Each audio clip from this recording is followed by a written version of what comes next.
ang mga tanaman sa Diyos, bisan sa pagpangga sa Diyos sa tawo, bisan sa imong pagpakabuutan ngadto sa imong isikatawo, dili kalikayan ang imong kinabuhi sugsugon sa panahon, sulayan ang imong kalig-on ug sama sa usa ka gapnod ihampak sa mga balod ngadto sa usa ka lampingasan nga baybayon, kun imong itugot ang maong katalagman uban sa mga balas nga napino-pino sa panahon adto igkita ang imong kinabuhi. Apan kung ikaw magpabiling mubarug sa imong mga maayong pagtuo, linig-unan sa mga prinsipyo sa kinaiyahan ug katarong, bisan ang pinakakusog nga bagyo ug unos dili makapukan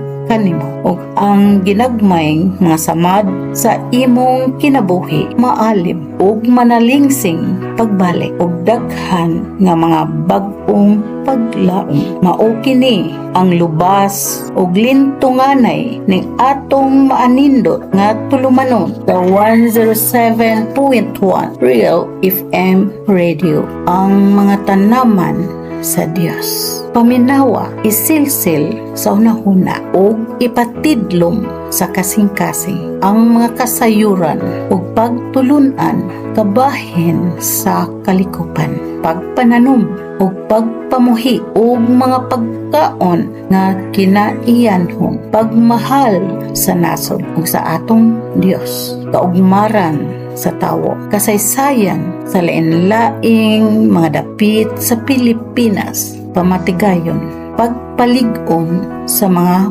pamilya, mga hiyas o mga mithi, mga teknolohiya, kultura sa kabantog ug uban pang mga kaalam nga gihatag sa Dios sa tawo, ang mga tanaman sa Dios. Dinhi ni atong pinaminawan nga estasyon sa 107.1 Real FM Radio, matag adlaw nga Lunes hangtod sa Sabado, alas 5 ngadto sa alas 6 sa kabuntagon, ang mga tanaman sa Dios.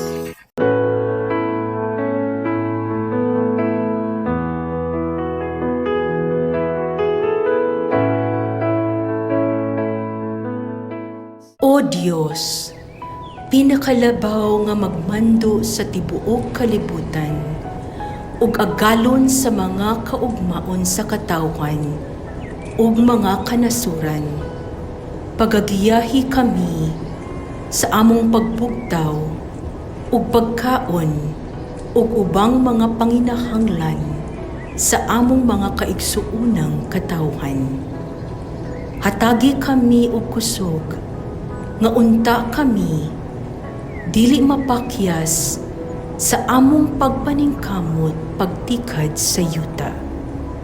Pahulami ka namo ang imong kaalam aron kami makahimo og bag-ong mga pamaagi pagpadaghan sa ani gikan sa buhong nga kalibutan. Hatagi kami og ulan aron motubo ang among mga tanom. Hatagi kami og bidlisiw sa adlaw aron mubuklad ang mga kabulakan. Ug hatagi kami og maanindot nga mga kapanganuran aron kami makaani ug makatapok sa mga bunga sa panahon. Pagapandungi ang among mga kaumahan gikan sa makaguba nga mga bagyo ug panalipdi sila gikan sa mga lagiting nga mga kainit. Sa amo na nga maabot ang pungkay sa among mga kinabuhi ug musugod na usab kami sa among pagdulho.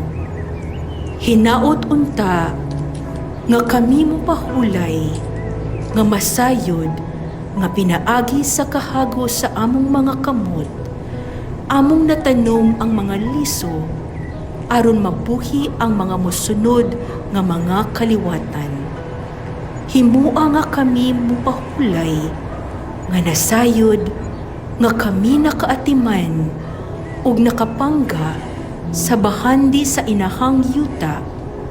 Agi og pasalamat ngadto sa among mahigugmaong Diyos, ang among magahatag og iya. Ug kun ang among panahon sa kalibutan natapos na, tughuti kami nga makig-uban sa bulan ug mga bituon samtang naglingkod tapad kanimo. Pinaagi sa mga bintana sa imong balay, hatagi kami ug pagtugot, pagpanambo ug mutan-aw paubos aron mogiya sa mga mag-uuma nga nagpadayon sa paningkamot pagtikad sa yuta. Samtang kami matinuoron, nangaliya alang sa mga tawo nga among gihigugma. Tughuti kami nga makatagamtam og langit diha sa palad sa imong kamot. Ug kami nasayod nga kami nakahimo pagtabang sa among mga silingan. Kansang mga panagway, mao ang matuod nga silaw sa larawan sa Diyos. Sa sinugdanan, sa kalibutan, mga tanong itupo. Gikan sa yuta o kinhawa sa Diyos, kinabuhi may butho. Kahayag ug hangin, labas na kinaiyahan. Ang mga tanong naghatag og gugma sa kalibutan. Ang mga tanaman sa Diyos, grasya nga atong pagkasaluhan. Sa pagamuma o pagtanong, kalinaw ang makaplagan. Ang mga dahon na tala, kaayuhan sa tanan.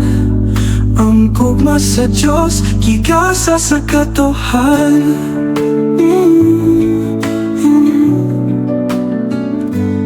Ang magkatuo sa Diyos, pirmi magkasyahan.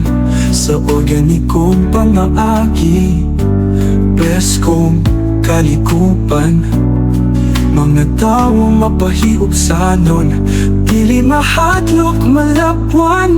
Sa pag-ampo sa Diyos, kasya mo dagsa sa atubangan. Ang mga tanaman sa Diyos, grasya nga atong pagkasaluhan. Sa pagamuma o pagtanong, kalinaw ang makaplagan. Ang mga dahon na tala, kaayuhan sa tanan. Ang gugma sa Diyos, gigasa sa katuhan.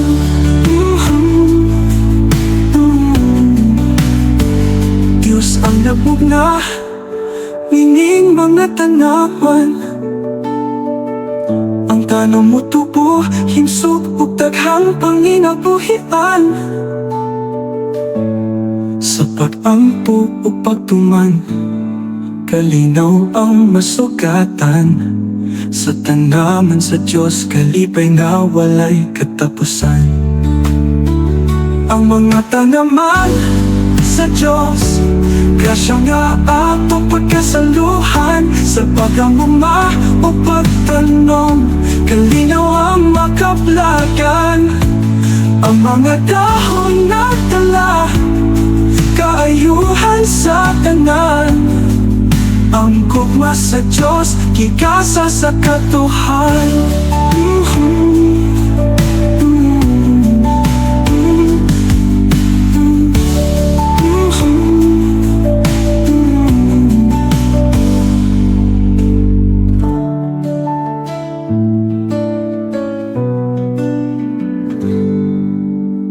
Welcome to our new program here in 107.1 Real Radio FM. Our program is entitled Mga Tanaman sa Diyos. September 24, 2024. And this is your Dato Ayano, Dr. Roy Sasam. I would like to welcome you to our new program. This is a daily program that you will be hearing this program every 5 a.m. in the morning. We'll be talking about anything about agriculture. How can we improve our agricultural methods and technologies? Not only here in the Philippines, but also in the other areas of the world where this program can be heard. Before I proceed with our topic for this morning, allow me to mention some of our sponsors that made this program possible. First one is CJ Car Industrial Sales and Services. This is a contractor that is specializing on plant repair and maintenance. It could be civil works, electrical works, also fabrication works. They are supporting big factories here in the Philippines, and they're officed in Labugon, Mandawi City, Cebu, Philippines. If you have any inquiries on any construction or repairs requirement, you may call Dr. Edward Campaner at mobile phone number 0918-911-9801. Another sponsor is MOM Trading Services. This contractor is also expertising on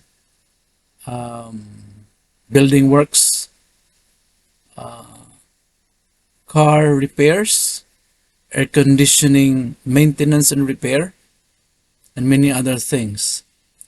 They are located in Mandawi City, Cebu. And if ever you have some requirements and you want to discuss with them some of your requirements that are within their nature of business, you may call Ma'am Michelle Mandunas at mobile phone number 0917-315-3412. And next one is Cocina Food Park, located in Lahog, Cebu City. If ever you are near Lahog, Cebu City, or within the city proper, and you are in need of sumptuous food during meetings or special events in your office or homes, Cocina Food Park can help you with that demand. For inquiries, you may contact the owner, Dr. Mary June Reyes, at mobile phone number 0919-422-8673. And last but not the least, we have a new product that is a natural and organic toilet bowl cleaner. The brand is Atomic. This is a different product that we can use to clean our toilet bowl and tiles at home, because normally we use the acidic ones that are harmful to our skin and even to our lungs when we got to inhale those fumes after we apply those acid to our toilet bowl and tile cleaner. We need to have hand gloves and even face mask to protect ourselves. However, we already have Atomic Natural and Organic Toilet Bowl Cleaner, wherein there 100% there's no harm from anybody who will be using it, because it's made out of carefully selected fruits and leaves that generates a shiny and clean toilet bowl cleaner. And over and above that, your comfort room will smell like paradise, smell like flowers. And you have to try this. You may call Dr. Elise Batukan at mobile phone number 0917 775 5885. So those are some of our sponsors has been supporting this program. And to proceed with our topic this morning, we will be talking about two things. First one is organic farming, and the second one is about planting corn, or we call it, there is a Cebu, we call it mais. So we will be presenting different technology which is probably new to everyone, and we are excited to tell you about this wonderful technique, how we can better plant corn, wherein our produce will be high quality and very safe to the consuming people. So let me start with organic farming. What is organic farming?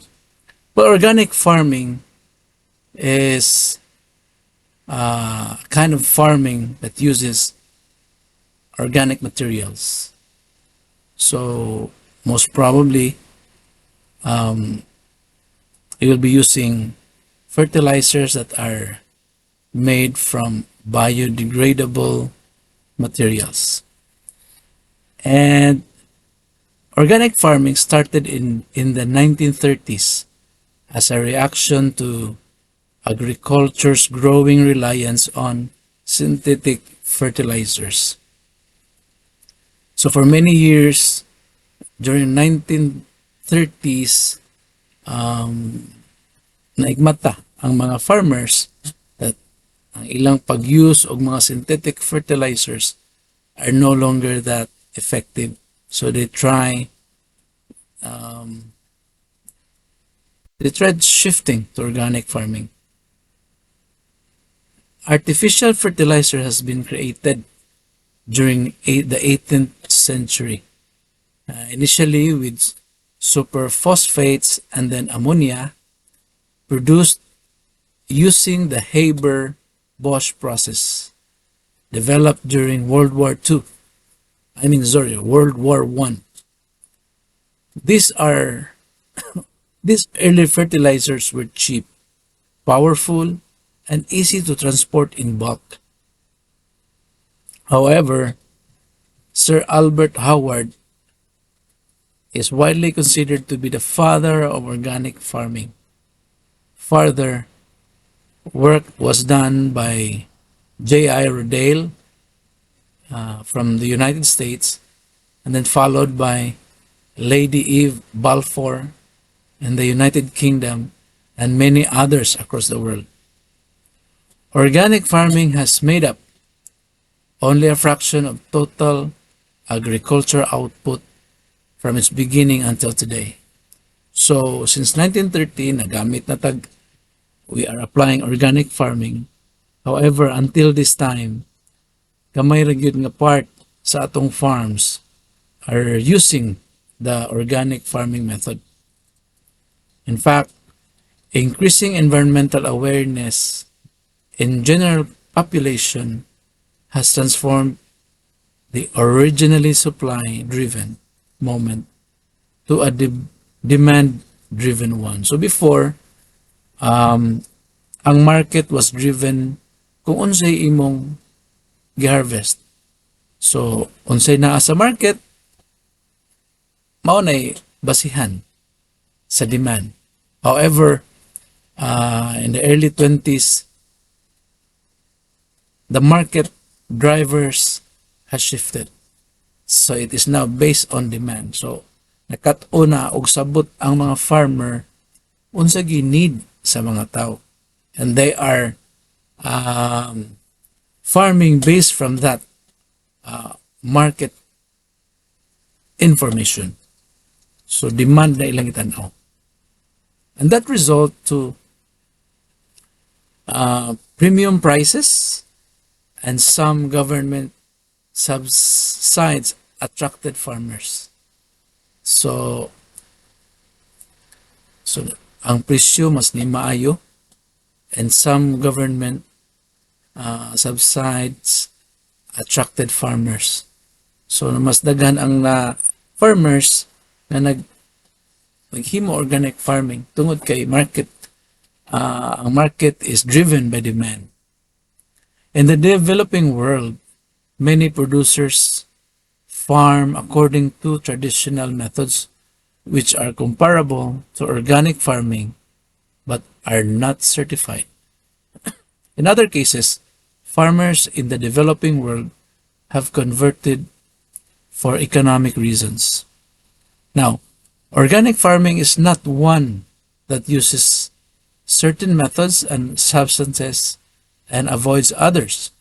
It is farming where farm structure is formed on imitation of the structure of natural system that has the integrity, the independence, and the benign dependence of an organism. So, organic farming, basically, unsay design sa nature na to, may atong gisunod. And we are trying to consider na how microorganisms are supporting this method of farming, which is the organic farming. Yes, plants need nitrogen, phosphorus, and potassium, as well as micronutrients and symbiotic relationship with fungi and other organisms to flourish. But getting nitrogen, and particularly synchronization so that plants get enough nitrogen at the right time when plants need it most, is likely the greatest challenge of organic farming. So organic farming, though we are already producing that, however, there is still some challenge on how we can provide the exact nitrogen and phosphorus and potassium, as well the ikinahanglan nga micronutrients sa atong mga tanom. So that is organic farming. It started in 1930s. Until now, we are trying to implement. However, for some reasons, synthetic fertilizers are still flooding the market, and daghang bagyong farmers nagamit sa synthetic fertilizer. And hopefully, we will start to open our eyes how synthetic fertilizers are also damaging our farms. And we might consider shifting to organic and natural farming in the near future. Now let me shift to our next topic, which is ang pagtanom og mais sa pamaaging organic and natural farming. So before I start, this technique is formulated by Dr. Marlon Saison, the founder and president of the Center for Agricultural Productivity, Environmental Care, and Countryside Industrialization Incorporated, or CAPIXI. This is his invention, and it's very effective because it is not only organic farming, but it is also natural. So, organic and natural. So, nga naman. So, let me start. So, this is the process kung saon pagtanom ang mais in an organic and natural method. First one, ang mais mo sunod nga sa humay. Di lamang sa gidakon sa yuta na mo ay nagamit sa iyang production. Kundi lakip na usab ang iyang pagka-staple food sa 20% sa mga Pilipino. So, mais, importante kay sa mga Pilipino kay next to the rice, roughly 20% of the Filipinos mo'y gikaon ni siya, kining mais. Gawas di ini, ang green corn, tinanok o inanag, usa ka inila nga snack food, mahimong lutoon, nga utanon o sabaw. Ang ubang byproduct sa mais mao ang corn flour, syrup ug mantika. Kabahin sa nutritive value sa mais, usa ka rich source of vitamin A ang mais kay sa polished rice. So mas daghan og vitamin A ang mais kaysa polished rice. Aduna kini daghan mga minerals sama sa calcium and phosphorus. Usab pa, kini usab source sa starch derivatives alang sa oil, fibers, and uban pang mga industrial uses. Ang mais mahimo usab nga importanteng ingredient sa animal feeds. Ang mais mahimong itanom bisan unsang bulana sa tuig basta aduna lay igong soil moisture. Hinuon ang pinakamaayong panahon sa pagtanom mao ang Mayo ngadto sa Hunyo atol sa ting-ulan ug sa Oktubre ngadto sa Nobyembre atol sa ting-init. Saan pagpreparar sa yuta aning pagtanom sa mais? Una, pag-andam og maayo nga pagkapino nga yuta alang sa uniform germination sa maayo nga root development. Daruha sa giladmon nga 15 ngadto sa 20 centimeters. Kung sakto ang soil moisture. Kana kung ang soil particle nga 15 centimeters sa ilalom sa surface sa yuta mo separate og nipis lamang. Nakabahin mupilit sa tudlo ug walay bula nga maumol. Aron pagkabot sa optimum plant population density nga 50,000 to 60,000 mga 16 ngadto sa 18 kilos nga hybrid seeds or kundi 18 ngadto sa 20 kilos open pollinated variety hybrid seeds matag ektarya ang gikinahanglan. So muna gidaghanon sa atong itanom kada ektarya.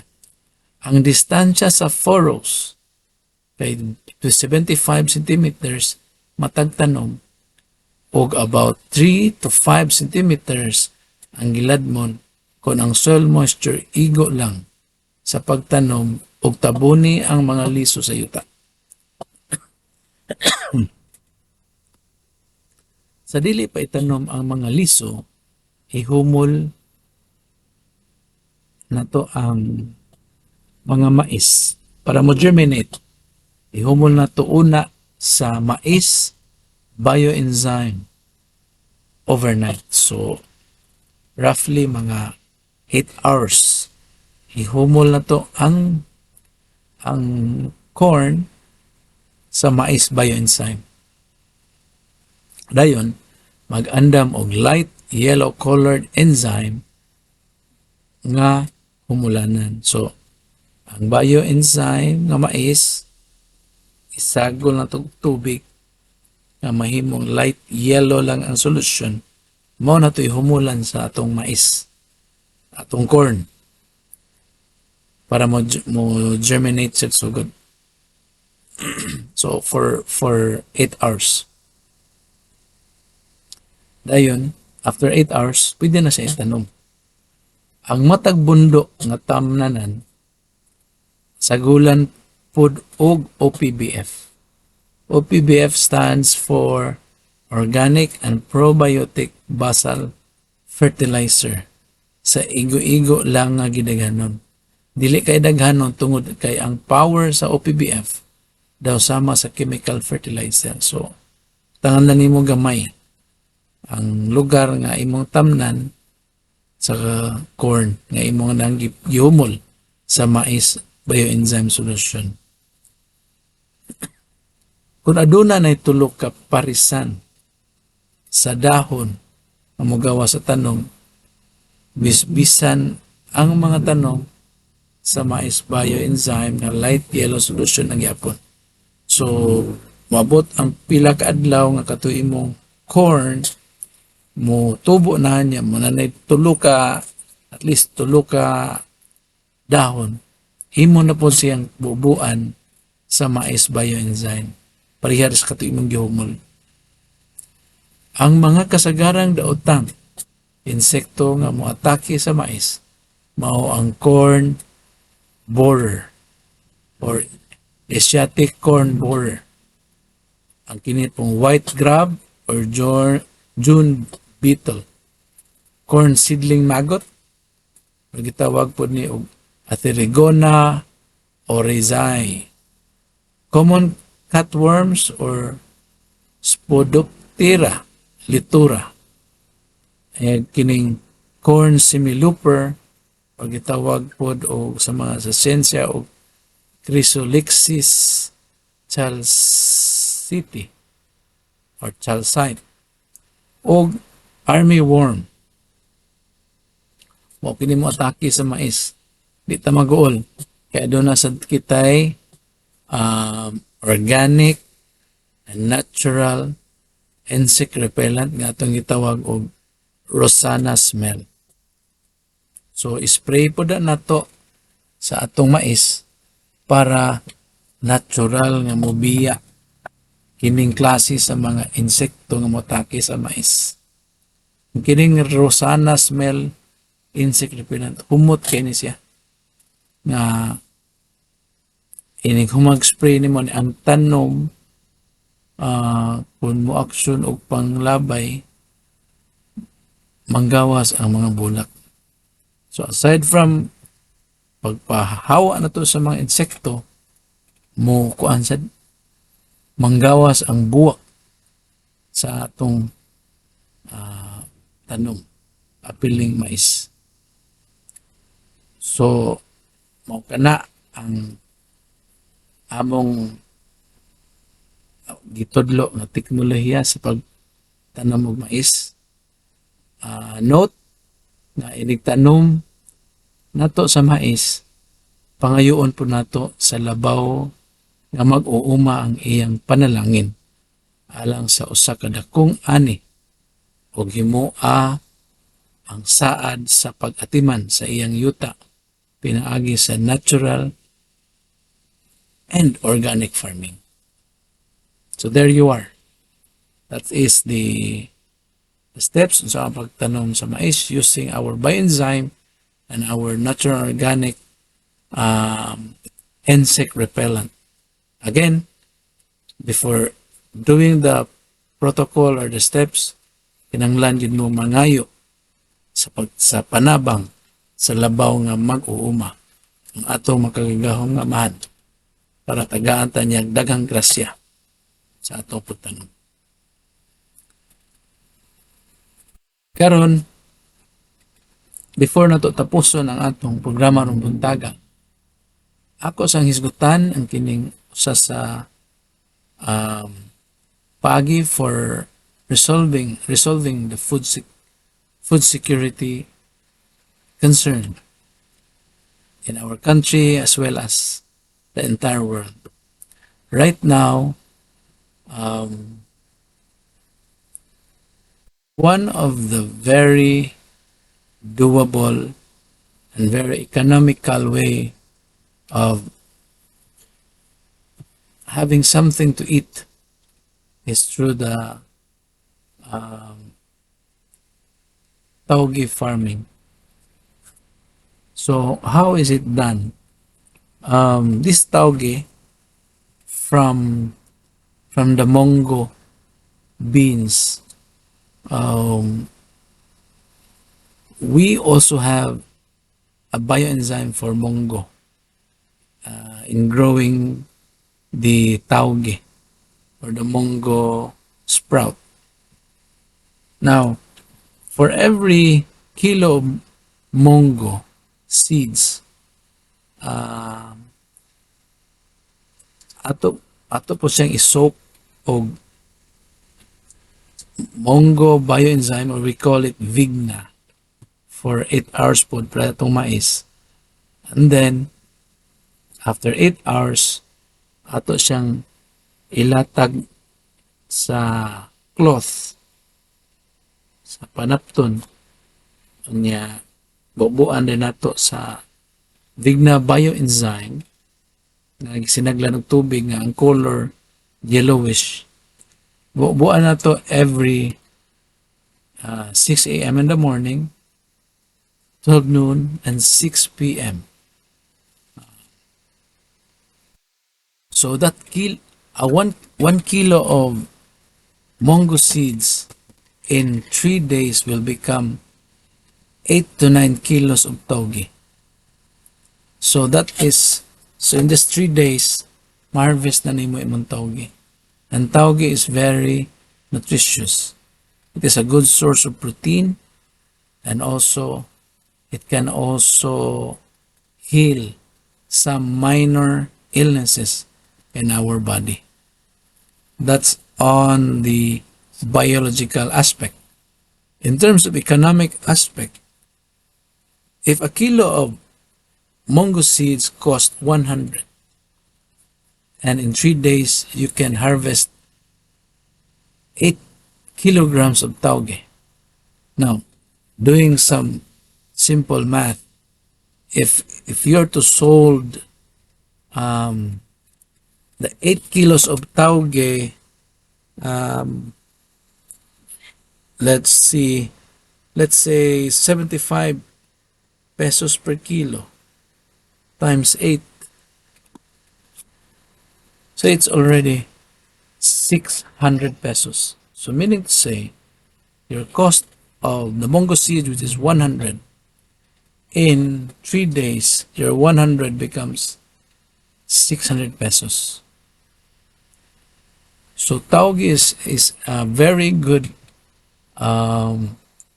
farming opportunity that you and I can do to improve our health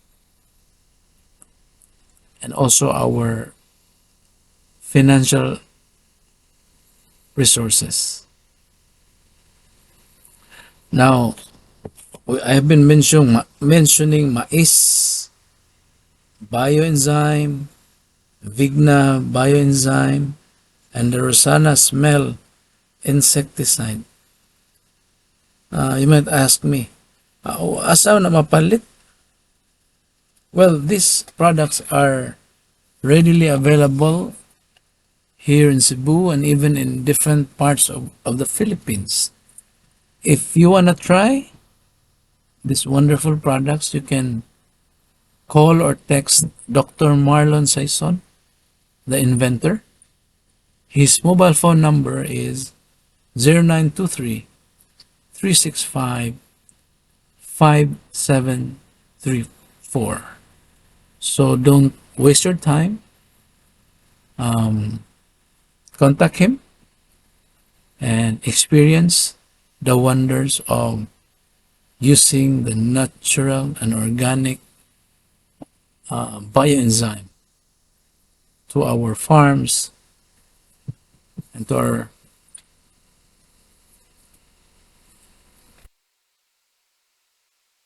to the food that we eat, like tauge.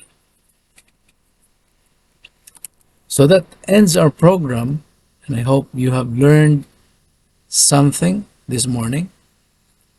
And tomorrow, sa mga takna, og dial sa inyong mga radyo, 107.1 Real Radio. At ang imi ugma. Og daghang salamat. Ug maayong adlaw natong tanan.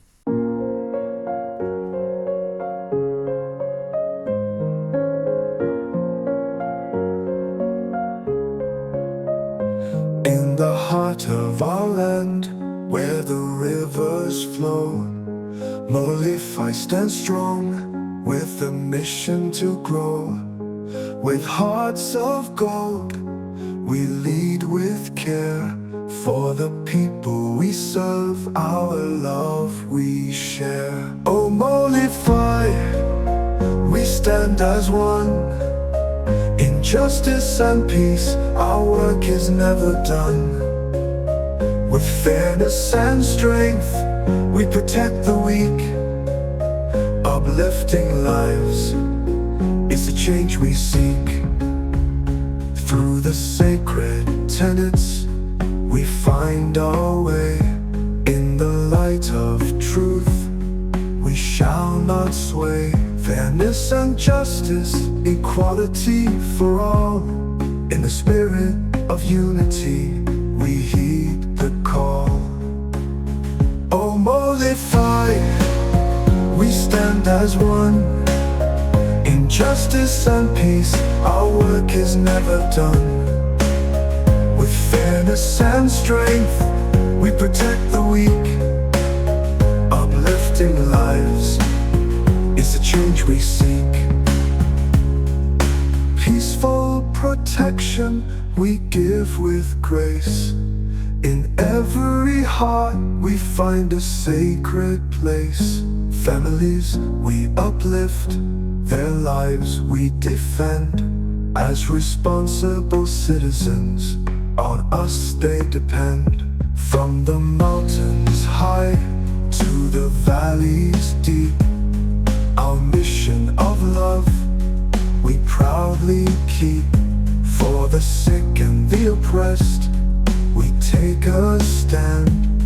MOLIFHAI's touch felt across the land. Oh MOLIFHAI, we stand as one.